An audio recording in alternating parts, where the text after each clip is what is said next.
Sissejuhatuseks siis nii palju, et meie peakülaline on Ewa Westermark, tuleb Gehli büroost Taanis, kus nad on siis tegelenud juba tegelikult 60ndate lõpust sellega, et saada inimesed tänavale. Ja Ewa siis juba räägib ise, miks nad arvavad, et see on oluline. Ja räägime täna inglise keeles põhiliselt. Et ma mõtlesin, et pärast ettekannet siis, kui on soovi, ma võin teha väikse lühikokkuvõtte eesti keeles ja kui me arutellu langeme, siis saame ka tõlkida, aga tervet seda ja tunni ajast loengut ma ei tahaks hakata siin eesti keelt tõlkima, muidu me lihtsalt kaotame Ewa väärtuslikku aega. Aga annangi sõna Ewale. Thank you. I have no idea what you said. Well, I just welcomed you and told you that you're going to be telling us how you've worked in Denmark since actually, or Jan has worked since the end of the 60s with getting the people back to the streets, and why and how you do it, you will tell us. Thank you very much. In Estonia. Sorry. And you do it in Estonia. Oh, I wish I could. I think I'll do this. So thank you so much for inviting me. It's the first time back in Tallinn since mid-80s, late 80s. It was quite a different city as I remember. I was I think I was 17 or something, taking romantic black and white photographs of the city center. So I'm really excited to be back and I'm very happy to be invited. And thank you for taking your valuable Sunday time to be here. So I'll just briefly tell you where I come from. I work at this office in Copenhagen called Gehl Architects, and we're quite a small office, multidisciplinary, so we're architects and we're landscape architects and planners and sociologists. This is our office party where we basically pay one of the parking spaces in the courtyard for a day, and then we have a party. And we're quite young and optimistic practice. This is the 16 babies that were born in 2010, and we're just 30 employees. So I'd like to think that we're very optimistic, and now is the time you have to try to guess which one is mine. It's the cutest one, of course. Lots of hair. They're all cute, of course. We would like to think we're young. I mean, we're basically 40, around 40, but as a planner architect, I think you can still call yourself young at that age. But what we do, what we focus on, is really to study and to find out why some people that might be all well designed, but they become deserted and lifeless and maybe even unsafe places to be, while other places can really invite people to spend time so they become inclusive and inspiring, and really safe and lively. And what is it that makes a difference between these types of spaces? And what is it that actually makes people want to bicycle even though it rains or if it's snow? What is it about the space, about the city, that actually invites us to do things that we might not think is possible today? And this started early, in the 60s. You can see these images are old. When Jan Gehl, who is a founder partner of the firm, he started to study the relationship between the built form and people's behaviors, and as you can see, and as you know, it really influenced each other. And he started in the 60s. It actually started as a love story, because Jan Gehl, who was an architect at that time, he met his wife, and she was an environmental psychologist. And she asked him, what is it about you architects, about you planners? Why don't you care about people? Why don't you actually know things about people? I mean, you build these environments, you build these cities that shapes our lives, and maybe this is not the way we like to live. So he started really to think twice about, what do we actually know about people? What is the foundation of building a city? What is the knowledge that we base our city development on? And this was, of course, in this time in the 60s, where the car was the newest, biggest thing in the cities, and we started to form our cities to actually make space for cars, to make the cars happy. And also the time for the modernism, where we really thought of city planning as something you did from maybe 5,000 meters above from an airplane, making nice patterns or trying to make a form that would really be the new type of life, but we didn't really know whether people would actually live this type of life that people believed that this type of environments would create. So our office base our work on this 40 years of knowledge that has then resulted in a few books, and the most famous one is the one on top here, Life Between Buildings. And that was a book that Gehl wrote in '71, and it's been translated, I think, into 22 different languages today.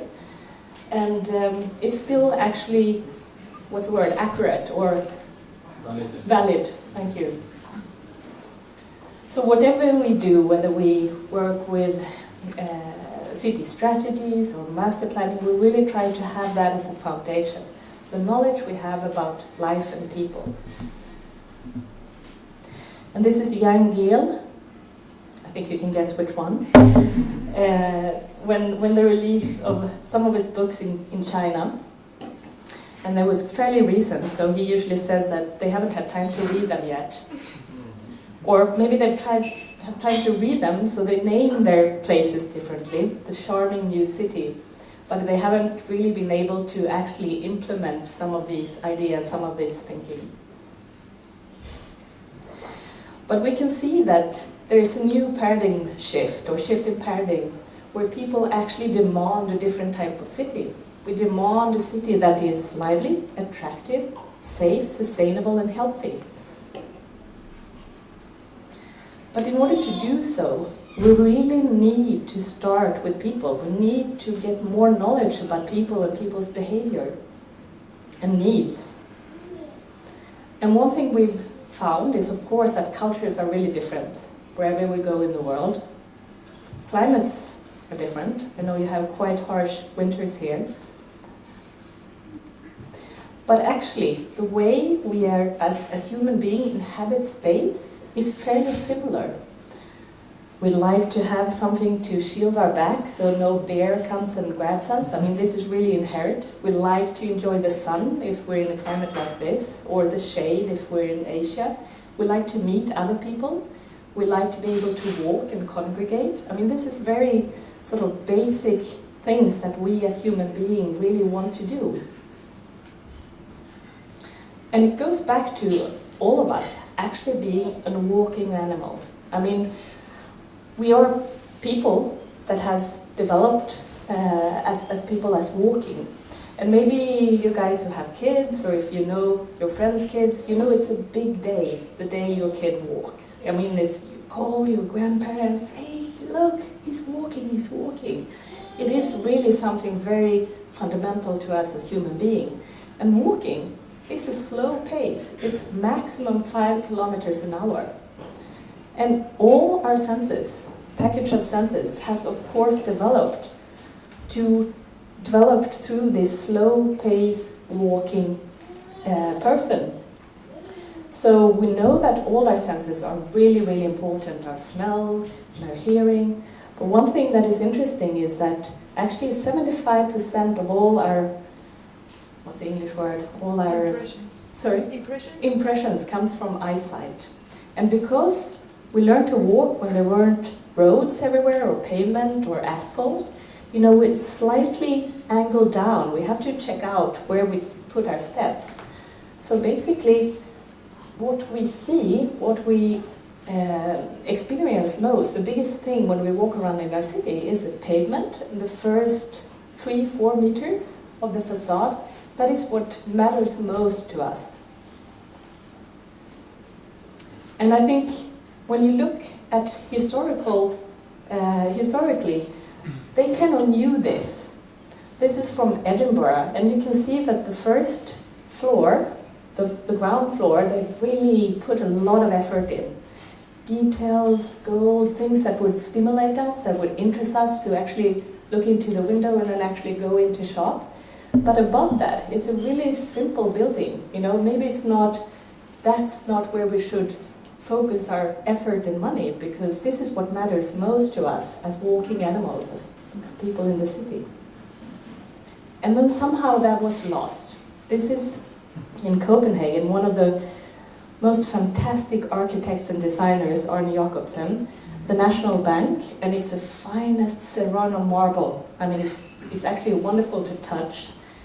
But it really, as human beings, we've in our mind walked this path even before we even started it. Our minds actually needs one stimuli every 4 seconds. If we don't get that, we get bored. We're not stimulated. We don't feel comfortable. And what's interesting is that if we have an environment that actually makes us stop, makes us want to have a rest, maybe engage in a conversation, this attracts more people. You can see the girl biking, she's even turning her head because she sees that there are people there. There must be something interesting. I also want to join. So there's this double effect. Because one other thing we know about people is that we are social creatures. We need each other. We need to engage with each other.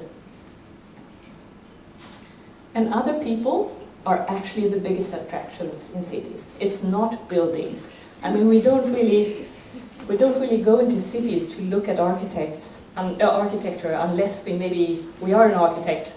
The only people you see ever looking up, they're architects, or maybe bird watchers. But other people is really the core biggest attractions in our city. And this is, of course, I think you have a similar situation here in the Old Town. This is from Stockholm Old Town. You see these people sitting here enjoying a coffee, and they pay 10 euros for that coffee. I don't know, you told me you pay 4 euros in the Old Town here. But I mean, how much do you pay for a coffee at home? Nothing, basically nothing. But that's not why you sit there. You sit there because you can actually look at other people. And you're maybe not even sitting comfortably, because this is a nice environment to spend. Maybe most of them are tourists. I mean, that's another issue we can talk about. But to summarize, you could actually start talking about different environments that appeal to our senses, that invites us to walk, that invites us to actually interact with other people. We could call that 5-kilometer architecture, or 5 kilometers in our environment. It has many details, it's rich in sensitivity, and you hear noises, you smell great things, whether it's in Venice or in Malmö in Sweden. And I think when you Google Tallinn, of course, the 300 first images that come up is the Old Town. And you have this fantastic Old Town with all this scale, everything that I've talked about, this 5-kilometer in our environment, that I think is quite fantastic to have. Then we have the opposite. We have the environments that are not built for us as walking animals, but for the car. We have the 60 kilometers in our environment. You can see suddenly the scale change, because now we're moving fast, so the signs are bigger. The dimensions are bigger. It's not a space where maybe you'd like to walk, but it's rather a space where you'd like to move fast through. And it's definitely not a space that invites you to talk to other people. It might even be so that the dimensions are so wide that you don't even see. Let's say you have a square that is more than 40 meters wide. If someone you know walks on the other side, you wouldn't even recognize this person. So we really need these intimate dimensions in order to actually encounter people we know in the city, or see other faces, see expressions and feelings. And I hope I don't offend anyone, but I think you have these 60 kilometers an hour spaces in your city as well, whether they're in the new town or out in the suburbs. But of course, there is something about these environments that there's great effort and great, it might even be fantastic architecture, but unless the space actually helps us to want to walk, or to want to bicycle, or to want to talk to each other, it's not really a big success. Maybe another environment. I mean, it's possible to walk. There's dimensions to walk here on the sidewalk, but is the environment stimulating for you to walk further? What is the mental distance when you walk in an environment? Usually you can say that if you have lots of stimulation, etc., you tend to walk longer. You might even walk as far as 1.5 kilometers if it's really, really nice. If it's not, 1 minute and that's enough. So it really has an effect on our behavior. And of course, some of these new environment that we see, we have this focus on sustainability, and we have to have this focus. We see a lot of really good knowledge of how to build a sustainable building, or zero energy level building, or a LEED certified. There's lots of certification measures today. And this is from Copenhagen, new town, Ørestad. And you have the metro, and you have these new apartment buildings. But all these measures doesn't necessarily create a sustainable life if they don't invite you to actually move in a sustainable way. We might just end up having to drive to the gym and take the escalator up and go inside and just simulate sitting on a bicycle or simulate walking. And I think this is something we see in all cities, that you have areas in the city where you don't even have a choice. I mean, you need to use your car because you have to drive your kids to school because it's unsafe to be on the street. Or it might be safe to be in the street because of other traffic, because it's separated. But then it's unsafe because there's no eyes on the streets. And you have to use your car because there might not be public transportation, or the public transportation is not attractive enough. So we see this negative spiral of a lot of people's everyday life is a dependency in the car. And of course that creates lots of traffic because we need to move back and forth to our work. And the solution then to ease congestion is to build more roads. But if we know one thing for sure, the more roads we build, the more traffic will end up. So I think that it's important to remember that when we talk about creating a city for people with good public spaces, good streets, good networks, it's a lot more than the coffee. It's a lot more than a cafe latte on the street corner. It's really about creating mobility for everyone. And I mean, not everyone can ride a car. I don't know how many percentage is under 18 here, but there's usually quite a large percentage of the population. And when you get older, or if you can't afford having a car. So it's really a democratic mobility for all issue, to have a choice, to even have a choice, to use a different transport mode. And the sustainability dimension, we know that really good public transportation relies on good public space. And it's a lively, attractive dimension about creating a quality of life, livability issue in your city. The everyday life is key. It's not only the coffee on the Sunday, it's an everyday thing. And it's definitely a health dimension.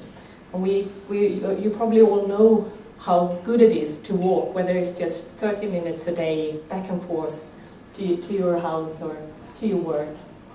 And again, can you give a natural way to exercise?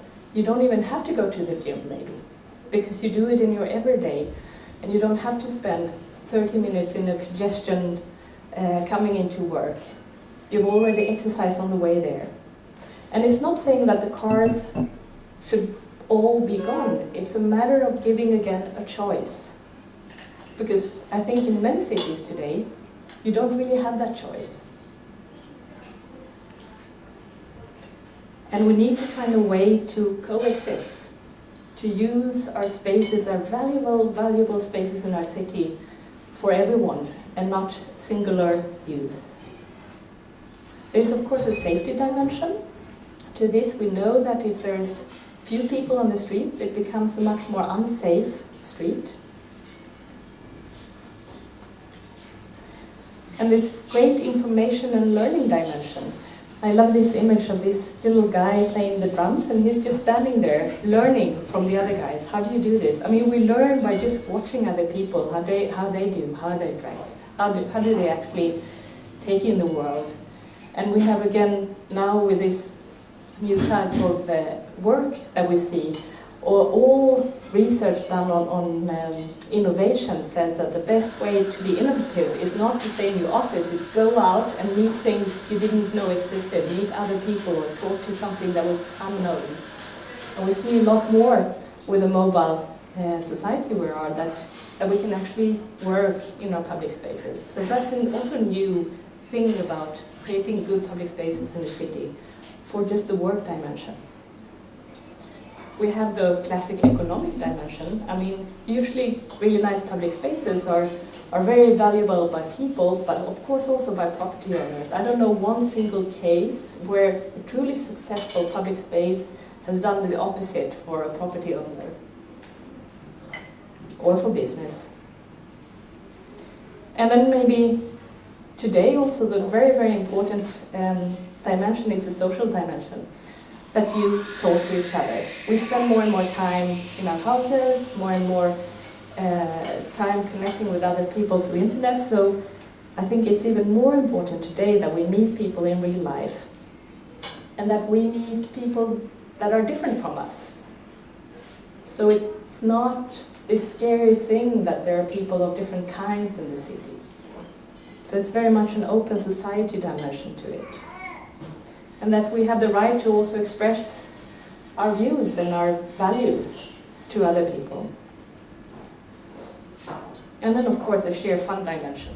I mean, it's great. A really good public space actually makes you, surprises you. You don't really know what's going to happen. But the thing is that people are not really in the center of planning. We know that all cities have departments for traffic. And all cities, we can probably find out how many cars drive on this road. And there's also probably a prognosis of how many cars will drive there in 10 years' time or 15 years' time. But I don't know, maybe.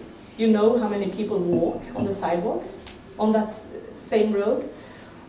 We don't have the same type of data on people in our city.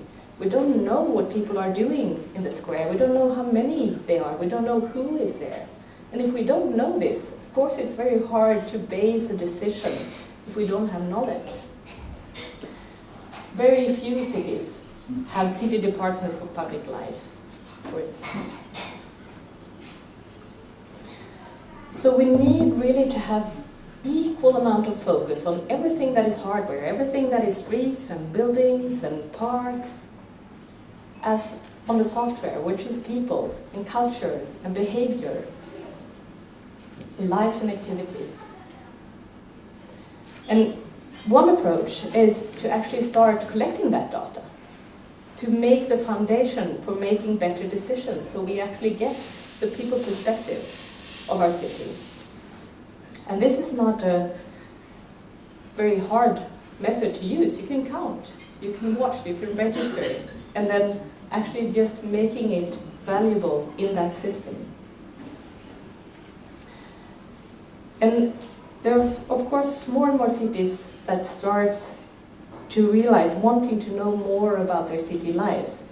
These are some of the cities that we have worked in. It's London, Melbourne, Sydney, New York, in China, and now latest was in Moscow.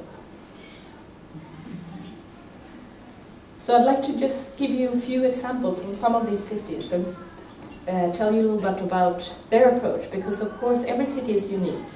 So every city needs its own approach. I'll talk a little bit about Copenhagen. I mean, that's really where all the knowledge comes from the start, and where we live and work from day to day. I'll talk a little bit about Christchurch in New Zealand. And I'll talk about Moscow. I don't know if Moscow is in this category yet about a people-centered approach, because it's very new, but let's keep our fingers crossed. And then I'll end with a story from New York. So Copenhagen's approach has really been this about finding out more about people, about the life in the city, about the pedestrians, about everything that we might call soft values or soft issues. It's about studying what you care about, people. How many of you have been in Copenhagen? Quite a few. Great. And maybe that's why you're here. So you know this story. But the good thing about Copenhagen is that we've been able to study life for very many years. So the first public life and public space study was done in '68, and then '86, '95, and 2005. After this, they have continued, but we haven't done any of these studies, but the city itself are doing it themselves. But it's very interesting to be able to follow the change in life of the city and the change of the city itself. So then we can start comparing what are the actions we're taking, what effects are they actually giving on the life of the city. And I think also it's important to remember, if you've been there recently, I mean, this city with this fantastic, great public space network, lots of people walking and cycling, it hasn't always been like that. In 1962, when they talked about transforming their main street, Strøget, into a pedestrian street, people said, it's absolutely impossible, you cannot do this. I mean, the shops will die, we know that. The climate is wrong, we're not Italians, we don't have that great summers, we really need our car, we want to be inside. And it's definitely not our culture, Danish people, we're introverted, we don't really want to be out there. So it has all the classical arguments that we hear, I think in every city we go to, we hear these arguments. Then after actually making the pedestrian street and having then data to actually support, even though you can see it's packed with people, but knowing that there's 80,000 people every 24 hours in the summer, of course the shops they had a great time. The property owners had a great time. And really the climate wasn't an issue. I mean, it's even a lot of people when it's raining or in the winter time. I think the climate is 50% is the actual climate and 50% is between your ears. It's just the way you perceive your climate. And it wasn't only the main street, but they developed a complete network of pedestrian priority streets, not only pedestrianized street, but street like this. This is a side street of the main street, which became one of these shared space where you can actually drive. But it's kind of hard to get through, so you do it in a very, very slow pace. And because it's packed with bicycles and people, you can't drive fast, but you're allowed to. So there's this natural balance between different modes of use of this street. What we found through all these studies is a quite simple thing, because we could see that people chose to spend longer and longer time in the city. Not necessarily more people walking, but they spent more time. This is the same bench, longer and longer.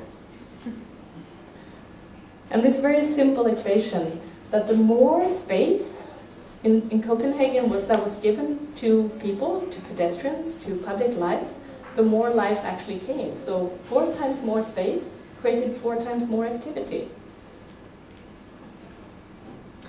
And I think what's interesting now is that it's not only the city center, that's where it started, but it's spreading out, where it probably makes more effects, where it's even more needed to have these spaces. So you can see that around the city center, now there are cafes, there are public spaces, and also the streets, the more sort of arterial roads.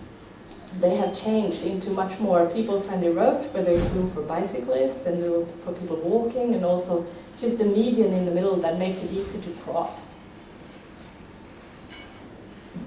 And one interesting story, we had this woman from the Danish embassy, and she said, "Do you have a baby boom in Copenhagen?" We said, "I don't think so." And then we started thinking, why is this? Why is she asking this? And it's something about that children are really visible in the city center. They're wheeled around, whether it's their own bike or I think 30% of the families own one of these cargo bikes today in Copenhagen. And of course this is all due to that it's safe. You can see the bicycle lane on the left here, it's separated from traffic. So as a kid and as a mother, maybe even more, you allow your kids to bicycle. You allow your kids to walk around in the city center. So they're very visible. And now they even take the sidewalks and the bicycle lanes across the side streets. So you can say to your children, they can almost walk only on the sidewalk all the way to school. So it's really a clear sign that here pedestrians and bicycles are a priority, and the cars have to really, really take care when they cross. And of course Copenhagen has now this very large connected network of bicycle lanes, not only in the city center, but out into the suburbs. And we can see that bicycling has actually doubled in the last 30 years. Now, at peak hour, there are more bicycles on the roads than cars. And it's much more than just transport. It's really something about everyone is bicycling. So here you have the complete family. The mother with the kid on the back, the young kid, the grandma, and then of course grandpa and father is further back. But it's really just an everyday thing. It's nothing special to use your bicycle. You don't wear lycra. It's just your everyday clothing. It's part of your everyday life. So the latest figures show that today there are 38% that bicycle to and from work. And that's not in the center, that's the whole greater Copenhagen. And only 35% or 22% use a car. 70% actually continues in the winter. And I'm not saying the winters are not as hard as they are here, but it can still be really, really not very nice. I bet you have nicer winters here, actually, because you have real slow snow. No? Same? Okay. But it's something about making it really easy to use your bicycle. So if you don't live close to the city center, you can take your bicycle on the S-train or on the train, and then even on the metro you can take the bicycle. All the taxi drivers, they all have bicycle racks. So if you were late out one night and you don't feel like driving, or it starts pouring rain, you can actually just take a taxi with your bicycle home. So the transport system is completely integrated, it's not separated. And I think one interesting thing about the bicycle as a mental shift between driving your car, it's less of a step to start bicycling than to start using public transport, because there's more things that are similar. Go from your door to door. You choose when you go. You don't have to have a timetable. You just go when you want to go. And you're on your own. You can kind of use in Copenhagen, you use your bicycle to show off as much as if you have a really nice car. I mean, they spend so much money on their bicycles just because that's sort of the sign of who you are now instead of the car. So there are many things that actually are similar. You're independent on a bicycle as you are in a car. And I think if you ask Copenhagers, why do you bicycle? It's really interesting. It's nothing really to do with that it's environmentally friendly. It's only 5% says that that's why they bicycle. Almost everyone say it's the quickest, it's the fastest way to move around, it's the most convenient way. I mean, it's an option that I don't even think about. It's not a will thing, it's something that is very natural. Because the infrastructure is there, because the culture is there, and this has of course grown for quite a few years. So it's not only the physical infrastructure, it's as much campaigns. In school you learn to bicycle, you learn how to behave as a motorist with bicycles around. So as much again about the software as the hardware when it comes to growing this bicycle culture. It's of course really, really efficient. We know that space is limited in our cities. This is just an example of one of the streets leading into Copenhagen. And there's almost 5 times more people that can move per hour on a bicycle track compared to the traffic lane. So here we have the same amount of people on the track as in the car lanes. And of course the space is so much less. And Copenhagen is really good at trying to put figures again on what are the benefits for bicycling. This is from the recent 2012 bicycle account, where they tried to look at the complete socio-economical issue of bicycling compared to cars in the city or roads. And they say that for every 10 kilometers bicycled in Copenhagen, they earn 1.6 euros. While for every 10 kilometer traveled by car in Copenhagen, society lose 1.5 euro. And that includes health issues, includes actually building the infrastructure, includes lots of issues. But I think it's so important to try to visualize and quantify the benefits. And we know that it's really good for your health. They also state here that 30% reduction of mortality if you cycle to and from work. 1.7 billion Danish kroner, I think you have to divide it around 10 to get euros. So what would that make? 1.7 million? No. Who's good in math? A lot. We'll leave it at a lot. There is a lot of health gains, annual health gains with people bicycling. I think it's actually, they take these figures so seriously. Like the last one, when they calculate how much you actually gain for every cycled kilometer, that they were planning to build a new bicycle and pedestrian bridge across the river. And we realized that if we do this, people will have less distance to work and they will bicycle less kilometers. Is that really a good thing for us? Or shall we not? But then of course you have to calculate how many more will bicycle, but they take it that seriously that they actually thought that thought.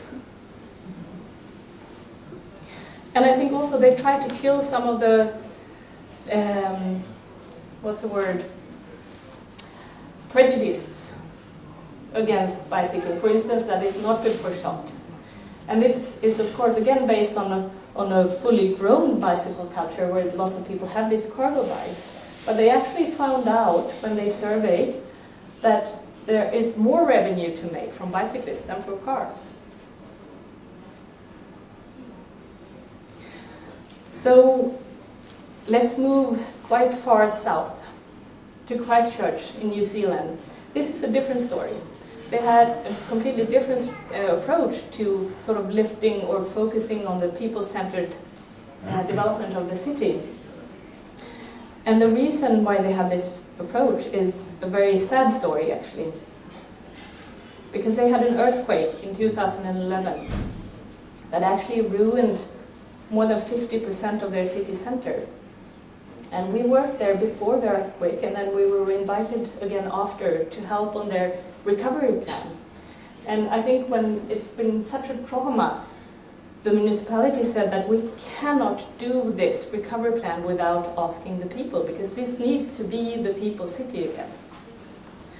So they made a huge effort in actually going out and engaging people, asking what kind of city do you want, what kind of life do you want now after this trauma, what are the things that you actually valued most about your city, what do you want to be rebuilt. We don't have all the money in the world. If we had, we could rebuild all the old buildings that you treasure a lot, but we have to sort of prioritize. So we need to have your advice. What kind of city should we rebuild? And they talked about not only buildings, but they focused on life and spaces, and they asked a question. They had something they called share an idea. So basically you could, whether it was on internet or going to one of these events, you could actually go in and tell the city what you really valued most and what kind of city you wanted. They had 100,000 responses. That's 1/3 of their population. And I think that's quite impressive.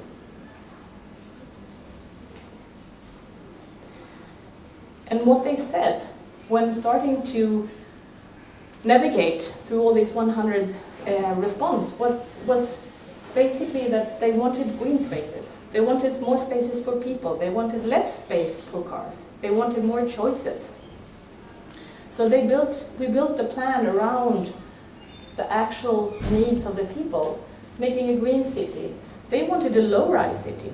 There were lots of high-rise buildings that went down, but they wanted a low and compact city to have really close to all the amenities and close to each other, and to maybe value some of the historical buildings that was going to be rebuilt. They wanted a more compact city. They wanted more offers in the city, more spaces for people, more functions to choose from. And they wanted a more accessible city, more choice in terms of bicycling and walking and public transport. This is just some examples. This is their treasures Avon River. You can't even see, you couldn't really access. So one of the biggest things was to make that river part of the city center. This is one of their one-way streets, quite American grid structure in the city. Wanted to make them two ways, integrate green trees, making bicycle lanes, and also making the street a public space, a place where you could sit and stop and meet. And of course, they wanted something to happen now. So all these gaps in the cities, they made a big effort on trying to filling them with temporary interventions, just creating new spaces for people to meet, because all their meeting places were gone. They only had malls outside of the city center to meet in. This is my favorite one. It's called Dance-O-Mat.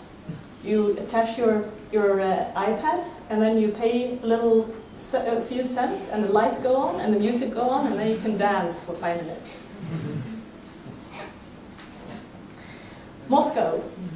So I have this question mark. Love affair with cars or with people? So this is quite recent. 2011, when we were invited to look at the city and to see what the state of the city was. And this was at the time when Jan Gehl's in the office latest book, Cities for People, was published in Russia.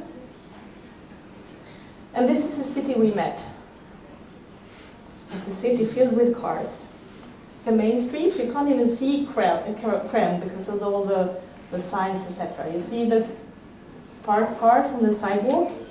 We were thinking, is this freedom after communism to park anywhere you want? Is that what it's all about?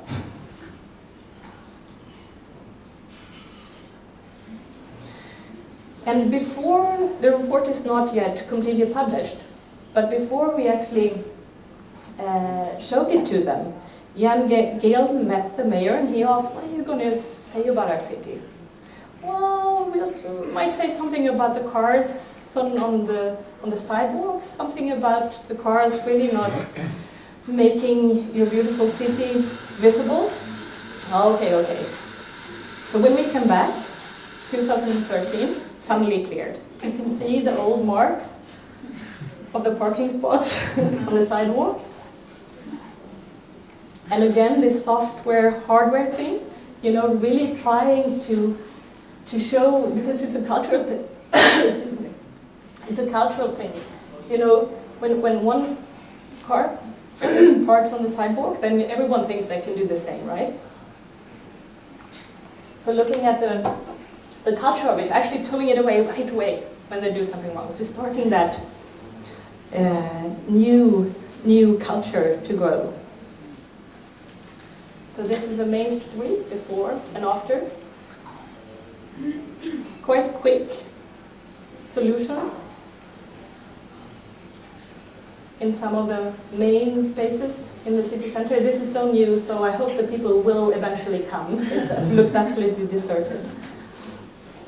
And even putting in bicycling, this shared bicycle system, they don't have the infrastructure yet, so we'll just hope that it won't be a big blowback because of lots of accidents, etc.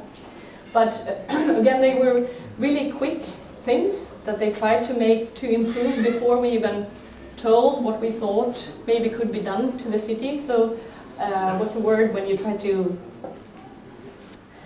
before you get criticized, you understand what I mean. Yeah, sorry? Oh, maybe. I won't say. Let's just hope that this continues, because of course this is city-centered things, and we surveyed quite a large portion of the city, and it's a lot about connecting different parts. So this is more of like an acupuncture thing that has happened. So I can't predict what will come in the future, but let's hope for the best. So the last story I'll tell is about New York. And this is, I think, a very interesting way of getting people's voices in a process, of changing your city in a very quick way. Not having 40 years like Copenhagen to slowly transform, incremental. So action rather than words. They themselves call it a pilot project approach. And when I started working in New York, it was 2007, and we were invited by Department of Transport in the city of New York. And you might think, maybe some of you have been to New York, most of you probably, I mean, it's a great city. Why would we ever want to change anything with a city? But if you live there, and what they were facing was really a sense of urgency, because if they would continue the way they're moving, the way they're building, developing the city, they would have a complete gridlock on Manhattan.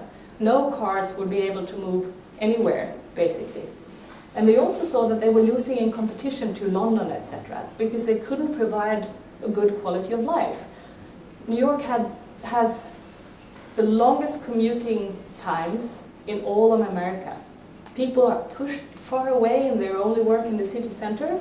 They spend average 2 hours to commute to work. So things had to be done. And what they said was that actually 80% of the public realm is streets. And because we're so short of space, we need to really make use of our streets for something else than just moving from A to B. It could be something completely different. So let's think about how New York can develop these world-class streets.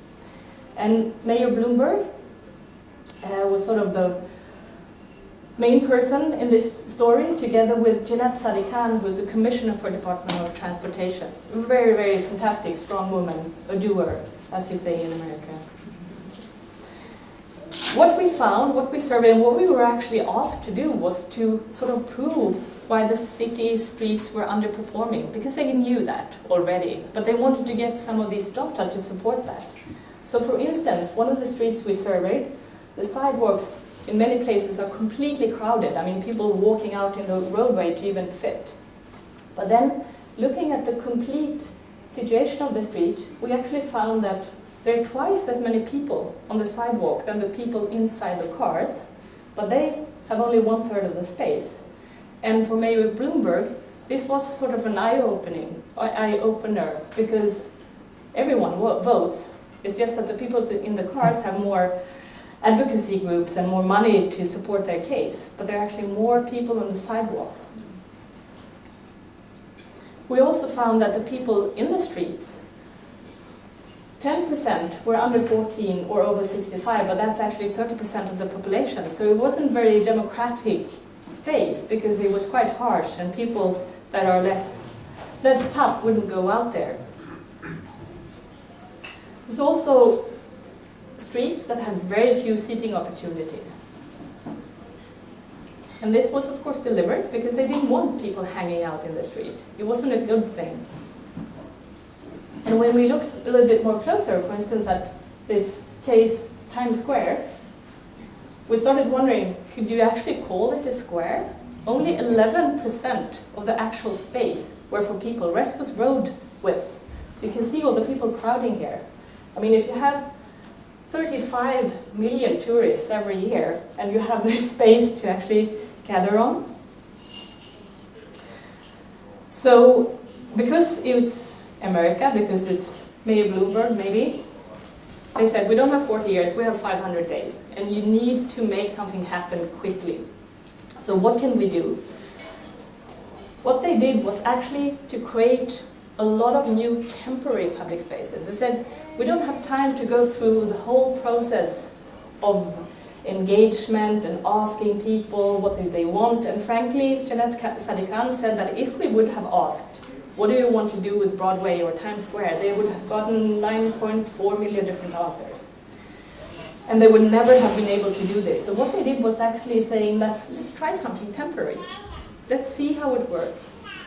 So with temporary things like planters, umbrellas, painting on the ground, doing this themselves almost overnight, almost like a guerrilla action. Closing roads, painting on the ground, creating new public spaces. So this was Times Square before, and this is after. And because it was such a huge demand of public spaces, they were filled in instantly, even though the quality was maybe not the most fantastic. You know, with simple chairs, painted ground that very quickly became quite dirty, but extremely well used. What you see is, of course, the tip of the iceberg. So even though it looks very simple, it was a lot of work done, you know, engaging people, stakeholder engagement, surveys, lectures, capacity building, etc. So they did these spaces all along Broadway, treating it differently, trying to see what is a life here. How can we help that life become better at this particular place? So up here, we actually had this bicycle lane. I tried riding on it. It was the most fearful thing I've ever done, I think. You know, there was parked car every 100 meters, need 4 parked car on the bicycle lanes. You had to go out in traffic. But what they did was that they made these public spaces as sort of a buffer from traffic, where people could actually sit and have a coffee. And then the bicycle lane became more protected. And down at Herald Square, we have Macy's, lots of people shopping. They made it a space where people who could sit and gather. And these are not cafe chairs, so you don't have to pay to sit there. They're actually public furniture. And Times Square, the same thing. And I think that the great thing about this was that instead of showing plans and asking people, they actually went out and did it to make people be able to experience the city in a different way. If we asked people before, they would never have wanted to sit in this space or in the street because it was really filled with traffic, lots of fumes from the cars, noisy. I shall get this. So it was really just making use of what they had already. I mean, the most sustainable thing you can do is to do as little as possible, to not build as much, but making better use of what you have. So for instance, the Flatiron building that before had these little concrete things where people stood and took photographs, suddenly you could actually sit there and experience these great wonders of the city. And this was really good, I mean, for just microeconomy. Now here's Broadway, you can see the buildings behind. There were lots and lots of vacant buildings along Broadway. You'd think it was like the main street of the world, but it wasn't really in a good state of repair. Really quickly, local initiatives arise. So this is this food market that popped up quite quickly afterwards. And because there were people here in the daytime, of course, businesses picked up and said, this is a good way, a good place to locate it. In this case, the Marimekko main store that moved in. And then, of course, they sponsored the space and made these nice umbrellas. So it was also like a stimulation for private investment. So it wasn't only the city investing, but it had this multiple effect. And what I think is really great is that all these new users started to be appearing in these spaces. I mean, users like families, young and old, also locals. You see the guys in the suits? And I think maybe you know this. I don't know how many of you go into the old town when it's crowded with tourists, but there's something about you actually giving space back to the people that live there and work there. And I think now coming there is a much more genuine experience because it's not only tourists, it's a lot of them, of course, but it's not only tourists. So testing something in scale 1-to-1, giving people a chance to experience. So when they give feedback, they do that from real experience, not what you believe something would happen, because change is always scary. It will always be scary because you don't know what you get. You don't know how you will use it, if it will be as you expected. But here they could give them a chance to actually experience this and then say what they think. And it was all temporary, so if it wouldn't have been a success, they would take it away. So in that sense, it's, you know, it's a top-down thing, it's a guerrilla thing, but it was also humble enough to say that we don't know if this is the right answer. We'll have to talk to you guys first. So not only talking to them, but also surveying before and after. What were these changes actually doing to the life of the space? Suddenly they saw that actually a lot of less injuries occurred because there was more space for people and pedestrians. 63% decrease in injuries overall, I mean bicyclists and car traffic, accidents, etc. 84% increase in people lingering, people staying in the space. 42% of residents actually shopping more because it was a more pleasant experience, it wasn't too crowded with tourists. And people working in the area, 72% said they were very much more satisfied with the experience of Times Square. And 74% of New Yorkers said that Times Square had improved dramatically. So this, I think, in a way, was more valid comment because people had a chance to say it based on real-time experience. And not until they had those figures, Bloomberg announced that we will make this permanent. And I think also they have learned a lot, saying that these temporary things, they were not perfect. So we can also, before we invest a lot of money from the city, we know that what we do is, we know it will work better than if we just tried it from the start. And it wasn't only Times Square, this is usually what you show, but they also tried to anchor this approach in the whole city. So what they did was they created this plaza program, where people could apply. They had this toolkit of these umbrellas and planters and seating and epoxy color, etc. So people, local people, could see and find places in their own community. Hey, there's a place here, it could become something better. They could apply for this toolkit, and then some of these places you'd think was nothing could actually become a local meeting place. This is in the Bronx, and this is in Brooklyn.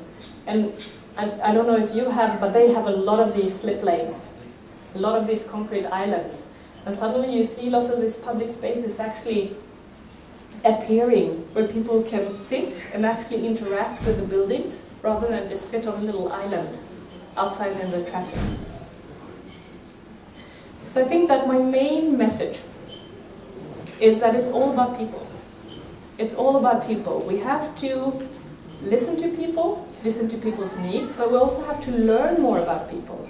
We have to find out, get more data on people.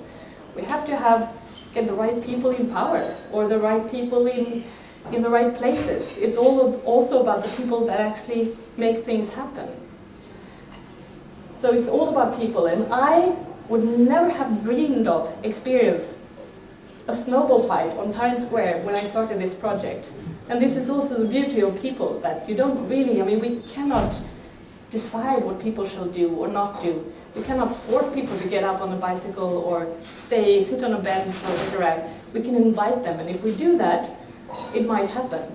But we can definitely do the opposite. We can make it not possible to do things. So it's all about people. I think that was everything I had.